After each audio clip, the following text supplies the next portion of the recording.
Sarap. Busog ako ah. Saan pera?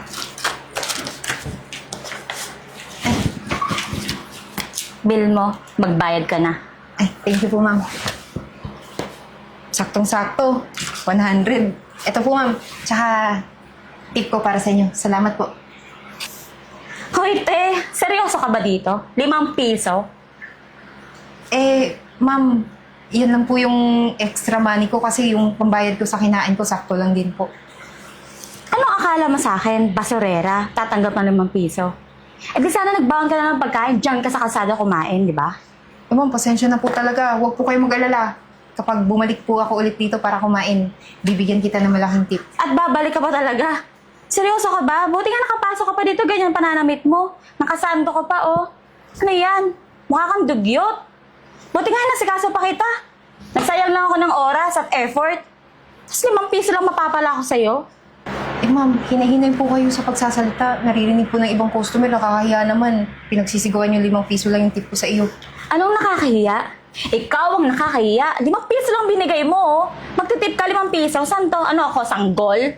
5 piso? Seryoso ka ba? Sa restaurant na to na mamahalin, hindi gantong tip ang natatanggap ko. Wala akong napapala sa'yo. Sa bagay, hindi na ako magtataka bakit 5 piso lang binigay mo. Sa itsura mo pa lang, ano bang trabaho mo? Mukha kang walang pambayad. Ano bang, tapos nakasando ka, oh. Ano yan? Nagbebenta ka ba ng katawan mo? Sambahay yung damit na yan, hindi dapat yan dito nakakarating sa mamahalin namin restaurant. Ma'am, grabe naman po kayo. Medyo parang personal na po yung mga pinagsasabi niyo na hindi naman totoo. Okay, mukha mabait naman ako. Sige, tatanggapin ko itong 5 piso mo ngayon. Pero pwede ka na umalis.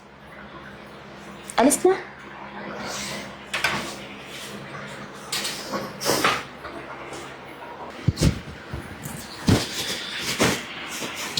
Waiter! Josh? Josh, no? Yes po, sir. May kailangan pa po kayo? Josh, okay na, no? Yung paid na ako sa card. Yes po, sir. May gusto pa po ba kayong orderin? Hindi, wala na. Patapos na rin ako talaga. At saka, ganda ng restaurant nyo, ha? Ay. Bukod sa restaurant, ang sarap ng pagkain. Ako maraming salamat po, sir. Masaya po akong nag-enjoy po kayo. Hindi lang yun, Josh. Kanina, nung nagsaserve ka, ang bilis-bilis mo talaga. At saka kapag may mga request ako tulad nitong tea, binigay mo agad. Sandali. To. Tip ko sa'yo to. Tanggapin mo yan. Tip ko na yan sa'yo. Dahil napakagaling mong waiter. Pagbutihin mo lagi at babalik-balik ako lagi dito. Magiging regular customer niya na ako. Ako, sir, sobra-sobra naman po to. Siguro po hindi ko na lang po tatanggapin. Ano ka ba? Sa'yo yan. Deserve mo yan. Dahil napakagaling mong waiter.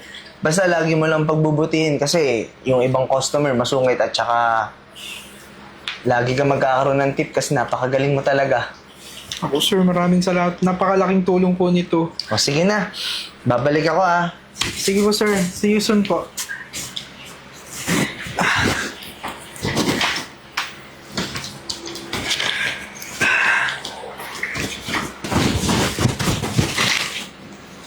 Akin na to. Ito sa yung 5. Teka lang, Arian. Tip yan sa akin ni Sir Renz kanina eh. Aba, nagre-reklamo ka?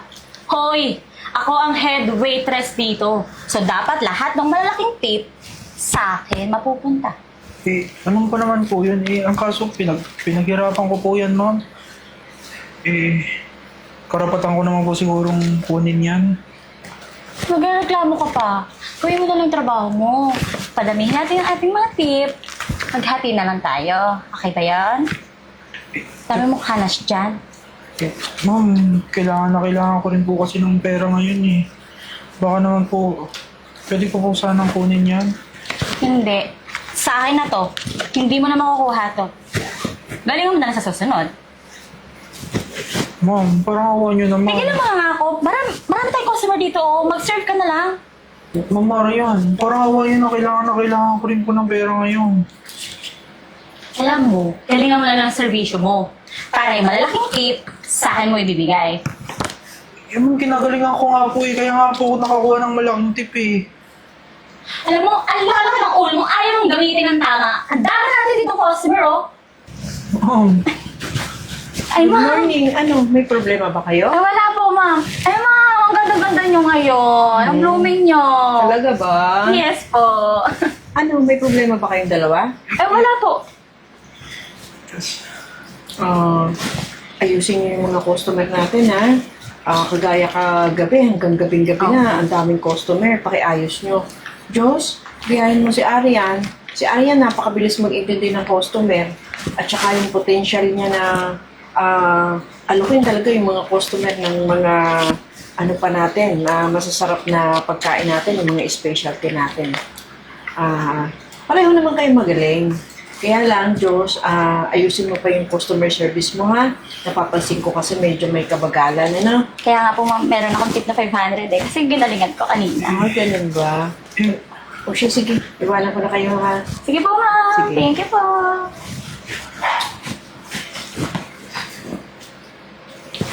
Alam mo, kahit anong gawin mo, hindi ka paniniwalaan. Paborito ni ma'am eh. Head waitress nga, di ba? Trabaho mo nga.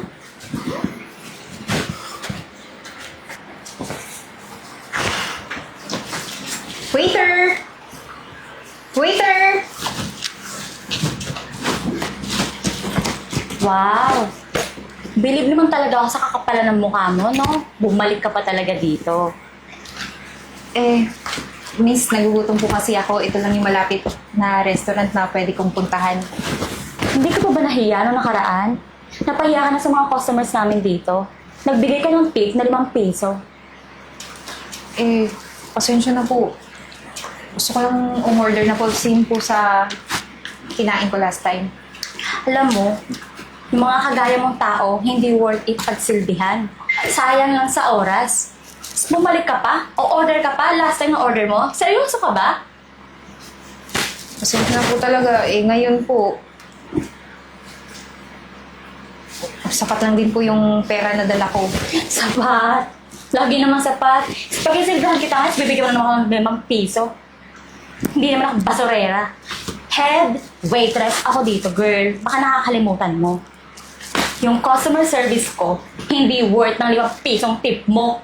Eh, ma'am, sorry po. Babawi na lang ako next time. Order na po ako. Order ka? Sige. Wait lang ha. Diyan ka lang. Huwag kang aalis.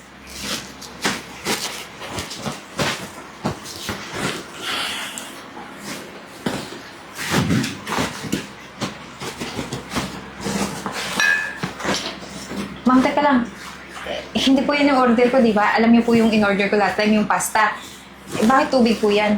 Bakit tubig? Ma'am, teka lang. Ayan.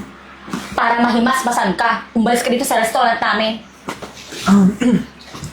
Ano nangyari dito? Ma'am, okay na po ba kayo? Eh, tinuhusan niyo po ako ng tubig eh. Ito kasi, bumalik pa dito sa restaurant natin. Ito nagbigay sa atin ng 5 pisong tip. Ako ma'am, pasensya na po. Ito po pangunas. Salamat ha.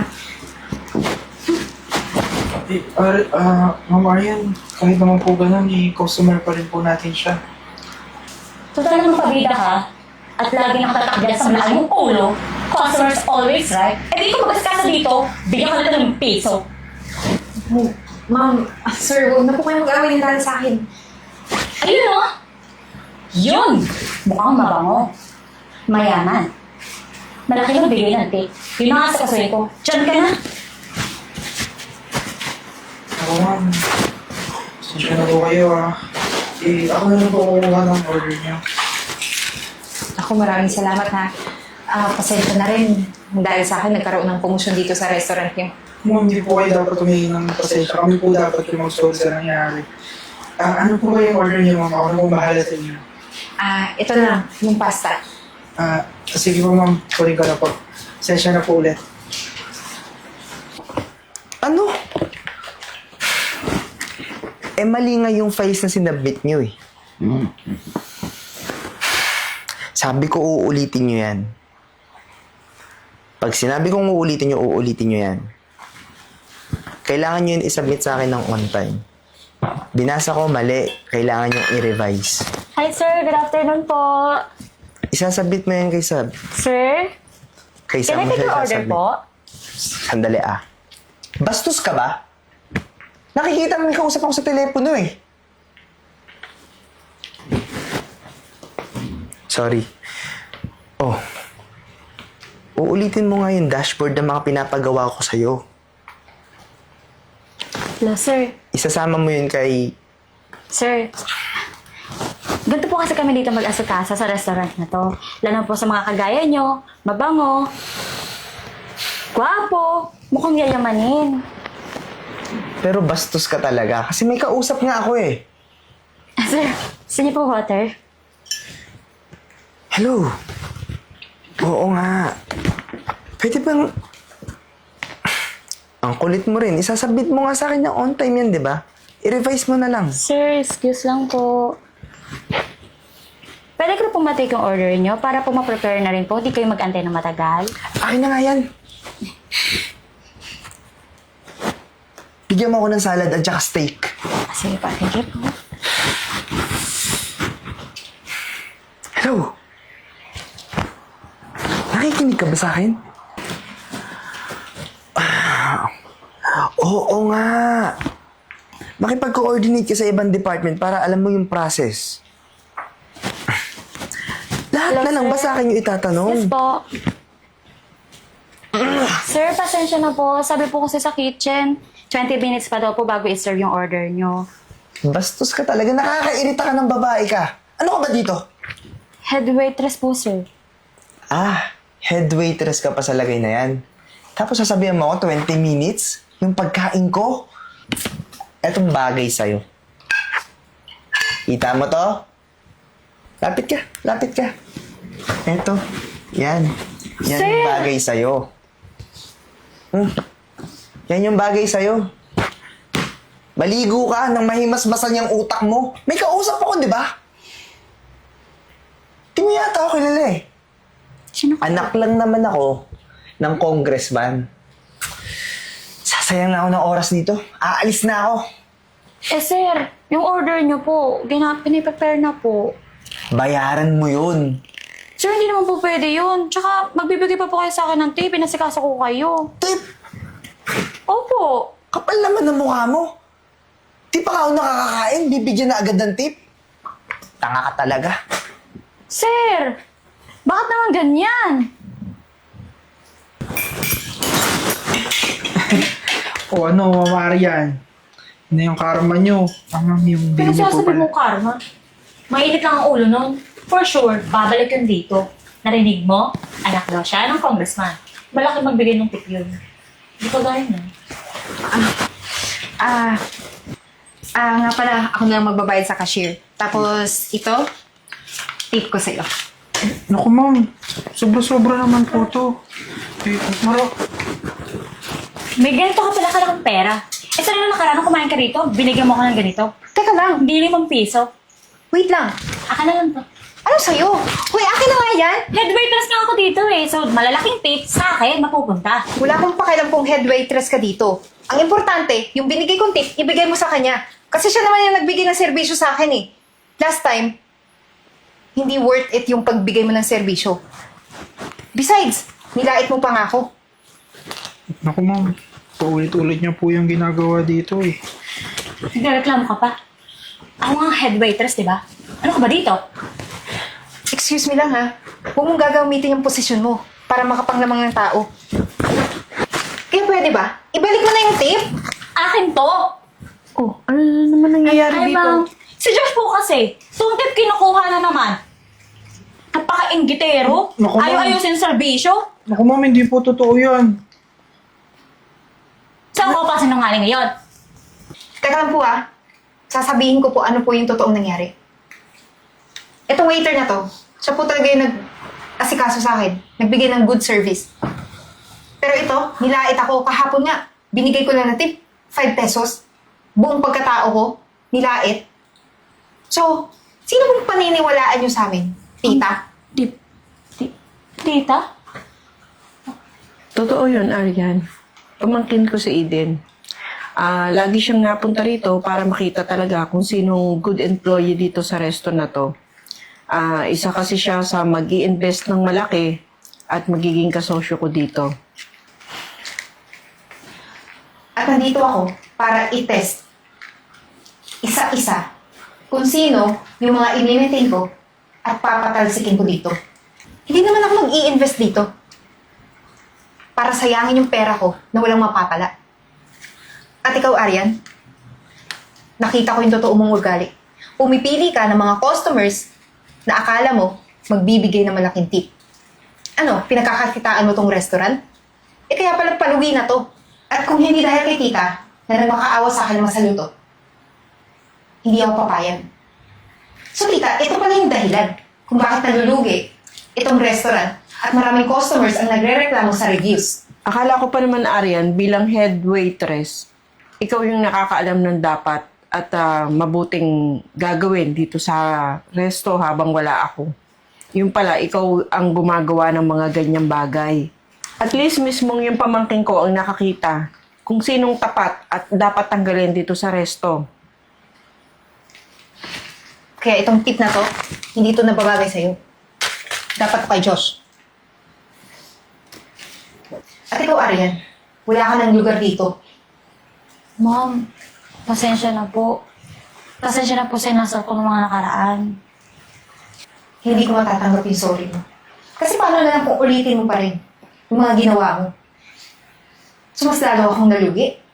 Kasi mula ngayon, wala ka ng trabaho. At si Josh, siya ang ipopromote ko bilang head waiter ng restaurant na to. Dahil sa maganda niyang pag-uugali at pakikipagkapwa-tao. Ma'am, baka pwede niyo po ako bigyan ng chance. Hindi ko na po uulitin. Promise. Magiging mabuti na po akong empleyado. Hindi na po ako mamubuli ng kapwa ko empleyado. Pasensya ka na. Buo na yung desisyon ko. Kailangan ko po yung trabaho ko, ma'am. Miss Arian, pwede ka nang makaalis. Joshua, may huli ka bang salita para kay Arian? Ako ma'am, tagal ko na po kasing gusto talagang magsumbong kaya tinatakot po ako ni Ma'am Arya na tatanggalin niya daw po ako sa trabaho. Kaya tinatanggap ko na lang po tuwing kinukuha niya po yung mga tip ko. Huwag kang mag-alala. Hindi na yan mauulit. Miss Arian, bukas na yung pinto para sa'yo.